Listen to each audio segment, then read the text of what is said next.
Hello everyone, thank you for coming back to Infinite Realms. Today, it's shot number 2 Hasbro to really win me over on this G.I. Joe classified line with Amazon exclusive Roadblock. Now, why Roadblock? Roadblock was probably one of my favorite characters in the TV show and just in G.I. Joe in general. I mean, he just was fun. He was a fun character with a fun gimmick. I mean, he rhymed everything on the TV show, and a lot of people kind of bemoan that now. It's like, oh, that was so silly, and I'm like, no, that was cool, man. That was awesome. I mean, it could have been worse. So, yeah, Roadblock, he came out on the 3rd year of G.I. Joe. And he stuck out to me because he was a heavy machine gunner instead of a machine gunner. It's like, oh, machine guns can be heavy as opposed to being light. And, at first I thought that was a redundant role. But then I got the figure and I'm like, realized, oh god, that gun is so much bigger than the 50 cal that came with rock and roll. So, I compare it, like, yeah, oh god, that gun's huge. So, that began the BHG, Big Honking Gun designation, because I had no idea what kind of gun that was. I know it's on the side of the figure, I just forgot. But yeah, I always just kind of liked rock and roll, and I also liked Roadblock. And Roadblock was a treat in the show. I just thought he was a really cool character. Really just liked him. So, and they released him later with version 2 that was different. It was good, but it's different. Now, some people look back online now and they see that version of Roadblock and they're like, oh god, he was so skinny and tiny, and it's like, yeah, the toy tech at that time was a little weak, but it had vastly improved since Star Wars. I mean, Star Wars for the most part was an unmovable line, whereas this was movable, so, there have been improvements. So we'll go on, and then, of course we went through the new Sculpt era and the 25th anniversary era, and da-da-da-da-da. So now we get to Classified, and there was a version of Roadblock released, and I'm going to tell you the truth, this really turned me off the line immediately, because I saw that the way that gun looked, and I was like, what the hell is that? That looks like something out of Alien. I mean, I don't expect 100% reality out of G.I. Joe, but I expect realism. And that gun really turned me off. The figure was just, it looked like they were trying to hark back to the old version 2 without the white shirt coming out. But, it just wasn't. There's something about it I didn't like. And then add that gun to it too. I was just like, no, that's bad. And then they came out with another version, a Cobra Island version, which, honestly, that head sculpt and everything, I thought that was heavy duty. Who often gets confused with Roadblock. And I don't hate heavy duty, mind you, but I always did hate the fact that he got confused with Roadblock. And so I didn't like that figure. When I saw this Amazon exclusive figure, I was like, well, it does hark a little bit too much towards the original, but I think it is far superior to the previous 2 incarnations. So we have 3 versions of Roadblock at this point. I'm sorry, I just found out Rock and Roll is going to be in this series, so that got me excited. But we've got 3 versions of Roadblock at this point, and so that's a lot of Roadblock for this early in the game. And that makes me wonder. So let me take a look at this Roadblock and let me see what I think.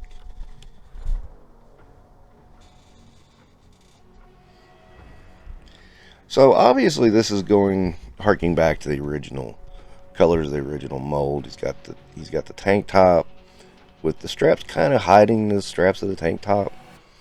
I kind of wish they had done some more camo in the top, like sort of like what Roadblock had originally. And I think it would have just made for some better detailing. They toned down the pants a lot. They're still orange, but they are toned down quite a bit. Now, overall, I mean, I think the figure could have used a tad bit more facial hair to get more of a goatee rather than, a mustache and a little devil beard there. But I don't think that's bad. I am not a huge fan of the helmet, but then again, the original Roadblock did come with a helmet. And everybody just took it off because he never wore the helmet. I don't remember ever in the cartoon or in the comic him wearing a helmet. So, looking on this, what is now the file card, zero mention of him being a gourmet chef. Which is weird because that's one of the few aspects of Roadblock that ever carried over to both the cartoon, the comic book, and the file card. And it was always kind of mentioned, at least partly, in every file card he had. So now there's a small blurb on the website that says something about he likes food. And I don't know, it just made it sound like he likes food. He didn't say he was a gourmet chef. To me, that was another good character bit was, hey, he's a gourmet chef. You don't expect that. So, it's kind of funny. I mean, but yeah, I don't know. I don't understand doing that. So Hasbro, I mean, I would have loved it if Hasbro put Culinary Arts Level 4 on those symbols. That would have been fun. But no, they don't do that. Hasbro's no fun. Boo-hoo. Okay. Well, I don't like the two attempts with Roadblock to go in different directions. I still think this is harking a little too much to the original. Not in a bad way. I think in a good way. I mean, it does get some of the better points. Now, in fairness, his big Gatling gun, which I can deal with a Gatling gun, because yes, Roblox's been seen with a Gatling gun before, so that's not a huge deal. His big Gatling gun is hard to get in his hands, though. You can do it if you work at it, but it takes some work.